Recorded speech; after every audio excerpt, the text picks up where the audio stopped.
Bonjour Vincent Descoeurs. Bonjour. Vous êtes président du Conseil général du Cantal et président de l'ANEM. Vous êtes à Aurillac, qui accueille Ruralytic. Pour vous, Ruralytic, 7 ans de présence dans le Cantal, c'est un symbole ? Cette 7e édition, c'est l'occasion de mesurer le chemin parcouru. Et en ce sens, je crois que le choix d'Aurillac et du Cantal, qui pouvait paraître un peu décalé il y a 7 ans, s'avère aujourd'hui un choix particulièrement judicieux. J'en dirai un mot tout à l'heure. Mais ce qu'il convient de dire aujourd'hui, c'est que Ruralytic a trouvé sa place.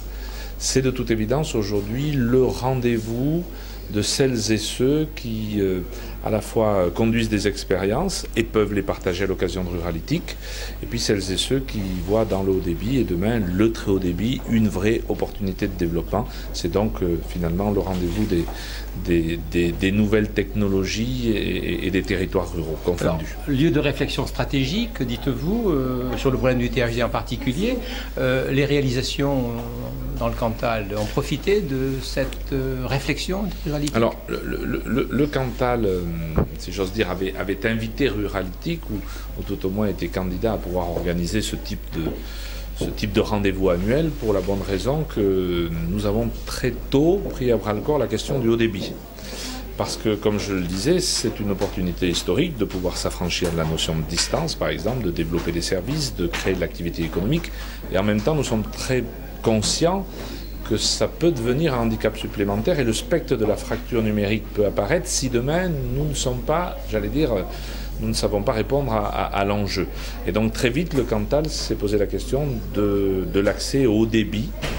Et nous avons pu conduire, en collaboration étroite et assez exemplaire avec la région Auvergne et les autres départements d'Auvergne, un partenariat public-privé qui a consisté en fait à déployer l'ADSL, dont peuvent bénéficier aujourd'hui 99,6% des foyers cantaliens, ce qui signifie que le haut débit est accessible dans le Cantal. J'allais dire presque la question du haut débit peut être refermée, elle est derrière nous.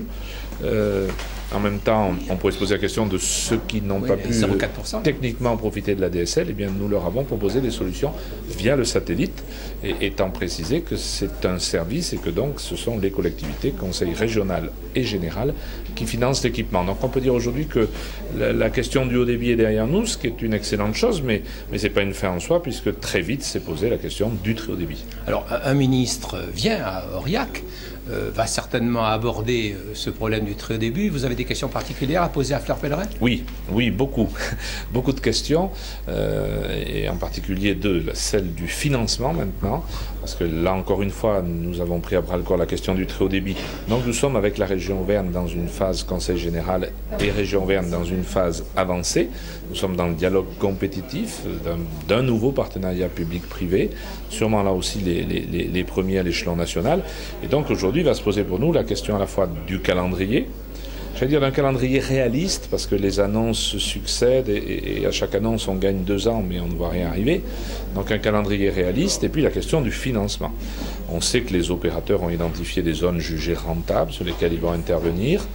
On imagine des partenariats publics-privés sur les autres zones. Ça pose la question de la capacité contributive des collectivités locales.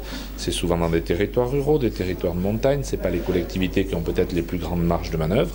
D'où la question du fonds d'aménagement numérique du territoire. J'avais en mon temps, en qualité de président de l'ANEM et de parlementaire, déposé une proposition de loi pour que ce fonds soit abondé. La ministre a évoqué dans une interview préalable à sa venue la question d'une taxe sur le cuivre. Autant de questions qui vont lui être posées. Je crois qu'aujourd'hui, il faut des engagements clairs. Des engagements clairs tant sur le calendrier, clair et réaliste, si je peux me permettre, parce qu'on ne peut pas aller vers des désillusions. Donc des engagements clairs sur le calendrier et sur le financement. C'est important pour les territoires ruraux comme le nôtre. Quelle priorité ?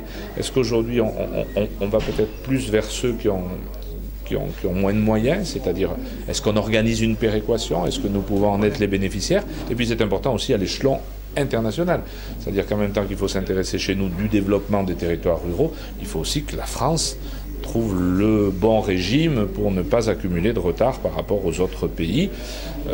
La question aujourd'hui n'est pas, si je peux me permettre, de se renvoyer la balle.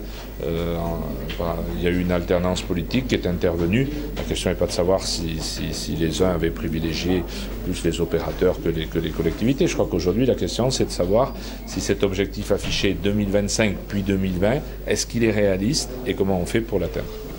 Bon, le THD, le très haut débit, concerne aussi le monde éducatif. Oui. Le monde éducatif, vous êtes aux premières loges, président du Conseil général, vous avez en charge les collèges. Dans un département qui, semble-t-il, a un grand nombre de collèges à très faible effectif, même parmi les plus faibles effectifs, comme la Lozère en particulier. Quelle a été la stratégie menée par le Conseil général en matière de développement de l'éducation numérique vers les collèges, vers les collégiens? Alors, un petit clin d'œil pour dire que je suis d'autant plus aux premières loges que quand je ne suis pas président du Conseil général, j'enseigne encore quelques heures. Ah, ça, je ne savais pas. Et vous enseignez quelle discipline, si j'ai Les SVT. Très bien. Les SVT, les nouvelles technologies, offrent de belles perspectives. Ah, tout à fait. Oui, on a beaucoup parlé des infrastructures et votre question est intéressante parce que ce qui bien sûr nous mobilise, c'est la perspective de pouvoir développer les usages. Et parmi ceux-ci, en direction, de l'enseignement. Et nous avons là aussi, très tôt, c'est le sujet, parce que c'est la compétence du Conseil général, c'est le sujet sur lequel nous nous sommes concentrés. Donc les environnements numériques de travail, c'est-à-dire comment les établissements s'ouvrent sur l'extérieur, familles, élèves, enseignants, mettent en commun des informations. Les collèges aujourd'hui sont ouverts 24 heures sur 24, on peut accéder aux informations dont on a besoin. C'est aussi notre projet de collège numérique rural. Alors qu'est-ce que c'est comme projet, voilà, un collège numérique rural? Comme vous l'avez dit, l'intitulé s'inspire de ce qui avait été développé par le précédent gouvernement, les écoles numériques rurales. L'idée, c'était, dans le Cantal, bien sûr, des collèges avec, hors les villes, des petits effectifs. Et l'idée est de dire, ce petit effectif peut être une chance, il faut que la qualité de l'enseignement soit au rendez-vous.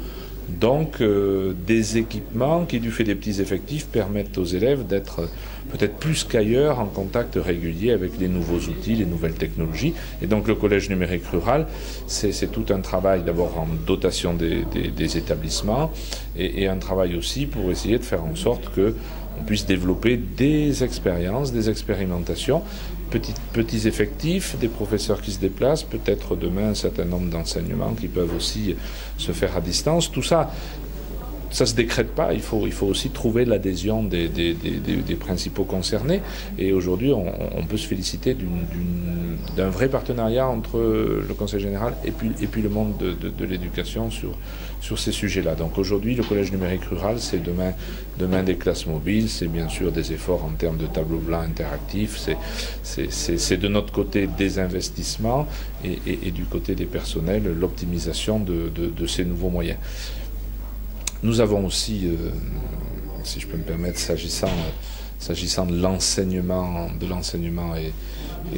et des usages, nous avons aussi fait en sorte, au travers de Cybercantal, d'ouvrir les collèges et de s'adresser au-delà des collégiens à leurs familles, c'est-à-dire que très souvent, ces collèges sont devenus des centres de ressources où les uns ou les autres peuvent venir et où se familiariser et où utiliser de nouveaux outils. Le numérique pourrait être un des éléments de la refondation de l'école telle qu'elle est réfléchie aujourd'hui, discutée dans les établissements scolaires et voulue par le ministre? Oui, alors comme chaque fois qu'on parle de services et de numérique, il faut être prudent parce que les uns suspectent parfois les autres de se dire que le numérique pourrait remplacer la présence physique. Donc, alors, donc il faut être prudent. Dans les autres domaines, comme par exemple le développement des services au public, au travers de nos maisons de services, nous et de nos visio-accueils, de nos bornes numériques, on s'est rendu compte qu'on n'avait pas accompagné le recul des services publics, bien au contraire. On a diversifié la palette et puis on a chaque fois veillé, et c'est important, à introduire de l'humain. C'est-à-dire qu'aujourd'hui, on n'est pas quelqu'un en situation devant un écran qui serait complètement déshumanisé. Il y a de l'accompagnement, il y a des personnes qui sont formées pour faciliter les démarches. Le bilan qu'on pourrait dresser, c'est qu'aujourd'hui, les services n'en ont pas profité pour reculer. Aujourd'hui, on offre plus de services dans des lieux où ils n'étaient pas forcément présents et à des horaires qui se sont très, très élargis. Je pense que dans le monde de l'éducation, on peut aller vers des résultats de ce type. Et aujourd'hui, dans des collèges ruraux, il y a 80 élèves, où la question, par exemple, d'une deuxième langue peut se poser, ou la question, j'allais dire, peut-être de matériel pédagogique pour des professeurs dans des matières scientifiques comme moi peuvent se poser. Je crois que dans ces établissements-là, disposer d'outils connectés, c'est sûrement la possibilité de pouvoir, j'allais dire, offrir des enseignements, des disciplines, des expériences qui ne seraient pas possibles autrement, et de pouvoir de ce fait bénéficier à la fois de la petite dimension humaine, des effectifs somme toute tout à fait favorables, et les dernières évolutions technologiques et les enseignements les plus, j'allais dire, les mieux adaptés. Je crois que c'est une formidable opportunité. Vous évoquez l'éducation, c'est un peu la même chose en télémédecine. On aura un hôpital central. On sait la difficulté des petits hôpitaux qui ont tout de même leur place, mais pas dans toute la palette des spécialités. Aujourd'hui, la télémédecine, c'est l'assurance d'un diagnostic réalisé par la personne la plus compétente, sans délai, et j'allais dire un service offert à un habitant du Cantal qui est le même que celui qui souffre, qui rencontre les mêmes symptômes dans le 14e arrondissement. Je pense que dans le monde de l'éducation, ça peut être la même chose. Aujourd'hui, c'est pas facile sur plusieurs établissements avec des tout petits effectifs, par exemple, d'assurer l'enseignement, je dis, du latin, comme je pourrais dire de l'italien. La question est posée de savoir si on n'a pas là des ingrédients. Alors tout ça, ça demande beaucoup de travail. Encore une fois, ça se décrète pas. Ce qu'on constate, et c'est très satisfaisant, c'est que le monde de l'éducation est ouvert. Le monde de l'éducation est ouvert. Merci beaucoup, Monsieur le Président. Merci à vous.